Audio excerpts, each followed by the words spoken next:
We took in my husband's 3 siblings after his parents passed away. I'm at my breaking point. Oh, no. Breaking point? The Rugrats out there. 3 new roommates. Woohoo! Yay! Yay. Edit, the thread is supposed to say, my husband's parents passed away. Now we're taking care of his 3 siblings. I wasn't thinking clearly last night. Please excuse the throwaway. I don't know what I'm looking for, but I hope someone can help me before I lose my mind. By the way, this comes from username on the r/OK Storytime subreddit. So, my husband, Josh, and I have been married for 3 years. We met in school and dated for 3 before getting married. Before our relationship could get serious, I needed to know if we were on the same page about kids. And Josh was adamant that he never wanted children. We both really like kids and enjoy being around them, but we wanted a life that just wasn't suitable for children. 8 months ago, Josh's parents passed away in a car accident. Wow. They had been to a party. His father had way too much to drink, then he ran into a wall. Neither had been wearing their seatbelt. His mother passed away instantly, while his father passed away 2 days later in the hospital. Oof. This was a horrific time for the family, only made worse by the fact that his 3 younger siblings were now orphans. Josh had 3 siblings. Tammy, 14 female. Tommy, 10 male. And Timmy, 7 male. You're gonna love Tommy, that. and Timmy. You're gonna love Holy that. crap. Okay. Josh, of course, took responsibility for his siblings, and everyone's lives have turned upside down. I'll try my best to make a list of everything that's pushing me to the breaking point. We live 3 hours away from Josh's family home. Josh and I live in a big city, while their family home is in a smaller town 3 hours away. Since the accident, Josh has been living in the family home full-time to take care of the kids. Their therapist said it would be best to disturb their lives as little as possible, and we didn't want to take them away from their home, their school, and their friends. They can't move into our current home. Josh and I have a very nice condo in the city that is only 2 bedrooms, and there's no way we can have kids there comfortably. Our city is nice, but the public schools are crap, and it would cost us a fortune to put them all into private school. Which brings me to my next point. I am responsible for paying 90% of the bills. I have always and will always make substantially more than Josh. My field is very specialized, and while there aren't many jobs, the ones that are pay very well. I'm in niche industry. That's what they always say. Josh was more of an artist, so he only brought in money when someone commissioned something. I was fine paying the majority of the bills because Josh would always cook dinner, clean the house, do the grocery shopping, and other chores as his way of chipping in while I work grueling hours. Okay. Seems like they got something working out there. Mm-hmm. Now, I find myself paying for 2 mortgages and insurance for 3 extra people and a whole bunch of other expenses, which have been eating up my salary. I've been working 60 to 70 hours a week for the past few months just to try and keep our head above water. I'm exhausted all the time. Wow. 60 to 70 hours a week. Oh my gosh. I got a lot of thoughts. I think we should get through the bullet points before. Let's do it. Josh and I never see each other. My field is very specific, and the only company that I can work for is in this city. It would be impossible for me to commute 6 hours every day, so during the week, I stay in our condo. In the past 8 months, I count the number of times Josh and I have spoken to each other alone on one hand. I come home every night to an empty condo and microwave some food before collapsing on the couch. When I go there on the weekends, all our time is taken up by the kids' activities. One needs to go to dance, and now the other one needs to be taken to a soccer game. The youngest one has some slight learning disabilities, so we take them to a specialist to help him. Josh and I haven't had spicy sleep in close to 6 months, and I honestly can't remember the last time we kissed. Wow. That's So tough. This is causing a strain on their relationship, too. Yeah, and I mean, Man. like, it's so tough, like, coming into a relationship.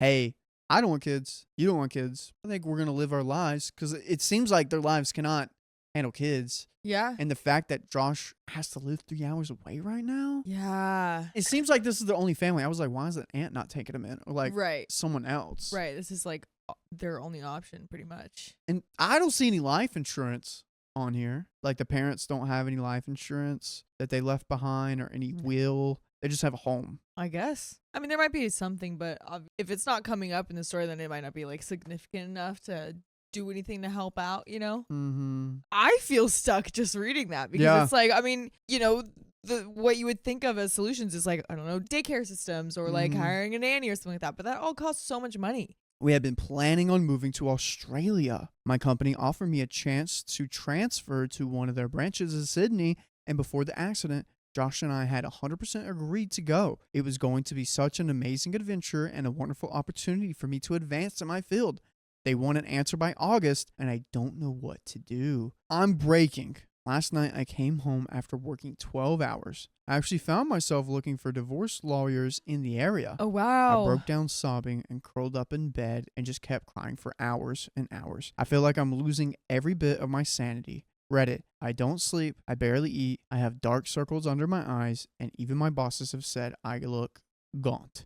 Oh my gosh. And you Ugh. know what the most effed up part is? I find myself being resentful of his siblings. How sick is that? I'm resenting of the orphans that lost their parents. I don't know what to do, but I can't keep going much longer.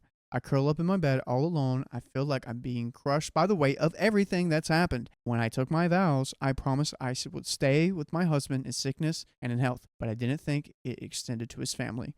I've always known what kind of life I wanted to lead, and I did everything I could to achieve it. I studied, I volunteered, I worked my butt off to do everything I could do to have a good life, but now it's all falling apart around me. I told Josh I couldn't come this weekend because I had too much work to do, but really, it was because I was afraid I would snap. What should I do? We got an update. I don't even know what to do. I'm suddenly feeling very underqualified to be sitting in this chair. Yeah. I mean, Dang. what's going to have to happen is the kids are going to have to move somewhere. Like, okay, one, Mm-hmm. if Josh is responsible for these kids, Yeah. they're going to have to move to the city. And I know, like, it's not, like, the best situation, Yeah. but that's going to happen. And then This two, whole thing is in the best situation. yeah, and I So- know he's an artist, but he's probably going to have to pick up another job to start Yeah. helping out with the siblings. Oh, yeah. Yeah. And it's going to be tough for Josh, and they need to figure this out. And with the kids, dude, this is a tough one. It's really tough. I know. And maybe they do need some time apart. Like maybe she does need to go to Australia and get that job because she'll be making more money, right? Yeah. And I mean, maybe they can figure out some sort of way where like, gosh, I don't know how that would be though. Like, My best solution would be this. I could come up to the company, be like, yo, mhm. this is a tragedy that has happened recently. Yeah. Is there any way you guys could, like, help me out? Or Yeah, if I can do extra work if or I could do something extra to do work, this and that. because I don't know how important you are to this company, but if they gave you an opportunity in Australia, we got an update. I'm about Okay. to find out what OP did here. Oh, okay, let's see. I'm sorry it's taking me so long to update. Things have been very hectic in my life these past 2 weeks, but I'm just trying to find the time to sit down and write what happened. I know a lot of people have been curious, and I'd like to thank everyone for their advice and words, both good and bad. Things have been pushed to an overdrive since I first posted. I knew I had to have a real conversation with Josh that I've been putting off for months. So I called him and told him we need to talk. Let's just say it didn't get off to a good foot since the phone conversation went something like this. Hey, can you get the kids babysitter and drive up here? We really need to talk, and it's pretty important. Now, Tommy has taught soccer practice this afternoon, and the coach wants all of us to be there. Babe, can you please find them a babysitter? It's really important that we talk right now. But Tommy really wants me there. Can't it wait? I'm looking at divorce lawyers. Why don't you go ahead and tell me if you think that can wait? That was enough to get him moving, but I was pretty ticked off that I had to plead and threaten him just to have a single conversation with him. So Josh drove up to our home looking pretty stricken when he walked in, and we sat and talked for hours about everything. I laid everything out that I've been feeling and even showed him a printout of the post that I had made. He was very defensive at first, asking me if I was really going to be so selfish as to leave him at a time like this, and that only angered me, and I shot back and asked him when he was going to step up and be a man and provide for his own family. Whoa. Bringing out the big guns over here. That's crazy. When your partner just, I don't know, lost his parents, has Yeah. to take care of his siblings. Yeah. Dude, she Just- hasn't been laid in 6 months, dude. The 6 months, okay. She's got a lot of frustration, bro. I guess.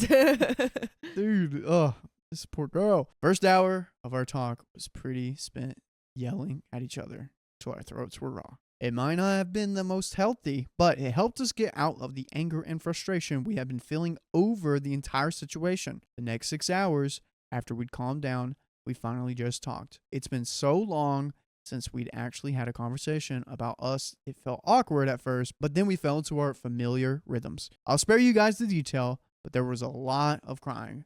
a lot of tissues being used, and even a few laughs. After everything, we decided it would be best for Let's see. Oh, drum roll. us to move to Sydney for the year. Wow. The kids needed a new start, and so did we.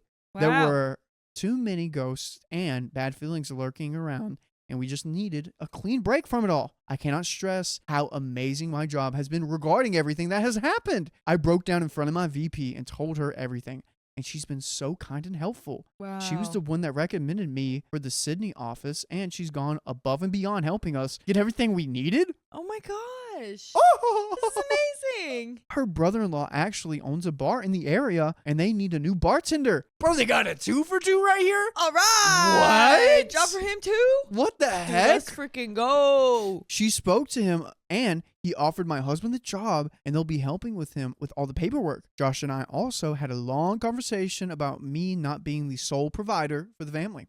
Great. He's always been very picky about what commissions he takes, and he only used to do the pieces that spoke to him. But that ends here. Yeah. I'm really surprised that didn't happen way earlier. Really? Listen, I'm taking commissions right now. Yeah. If I was in this situation, like, Everything's going to be speaking to you. yeah, I'm hearing everything. Or I'm, doing those commissions. I'm doing this other job. Like, you know what I mean? Like, you gotta. As do a that. creative, it's hard to be creative about something and then also putting food on the table. Exactly, though. Exactly. Yeah. But when the priority is putting food on the table with all of these people, Yes. you're going to have to do that. Any job anyone is willing to pay for, he is going to have to do. I don't care if someone wants a mural of Godzilla dancing ballot. He has to take it. This isn't time for the artsy integrity. My company has been great, and they helped us find a place about an hour's commute from the new office that can be our new home. Wow. Oh, my goodness. It's 3 bedrooms, so the boys will have to share, but at least we'll all be in the same place.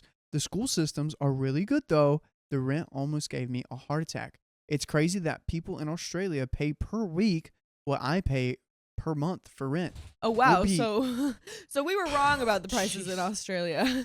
We'll be renting out both the family home and the apartment to help cover our expenses. We told the kids, and that went okay. The boys were actually really excited about the idea of moving to Sydney, and they started practicing their Australian accents. There you go. While Tammy was a whole other matter integrity. She called me a selfish see you next Tuesday for trying to move her away from her friends and school. I have never wanted to slap a kid so much in my life. For a second, I regretted not just leaving everything and moving myself. Luckily, Josh stepped in and told her if she was ever going to speak to me like that again, that if it wasn't for me, they would have been living out of a car months ago, and she could stop acting like an ungrateful brat. Coming back from a stressed day at work and having to deal with a surly, mouthy teenager is my own personal version of HE double hockey sticks. Oh, man. I mean, they didn't want kids. Dang. And guys, your version of HE double hockey sticks is if you don't go your favorite podcast platform right now and search up what, Angelina? Okay, story time. And right there will be a plethora of heavenly stories that we talk about. Save yourselves. Have you been saved yet? That's the question. But dude, Dude. I feel like you know how those houses that are like, and this is your new house after being remodeled and stuff. Yeah. That's what it Move felt like. that bus. Yeah. Like we got that bus moved. It was Exactly. Australia. And then all of a sudden they find We themselves moved in the bus. It was Australia. Oh my god. Yeah. This is now your country / continent. Yeah. Wow. I'm gonna finish this last little bit out.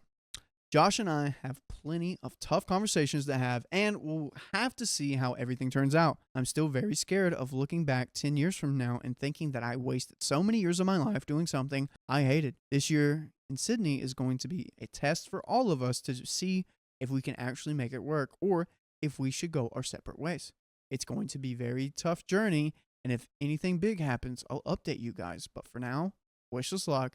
I have a feeling we're going to need a lot of it. Wow. What a Holy nice cow. ending. Dude. Yeah, definitely still going to be a challenge, but man, oh man. Dang.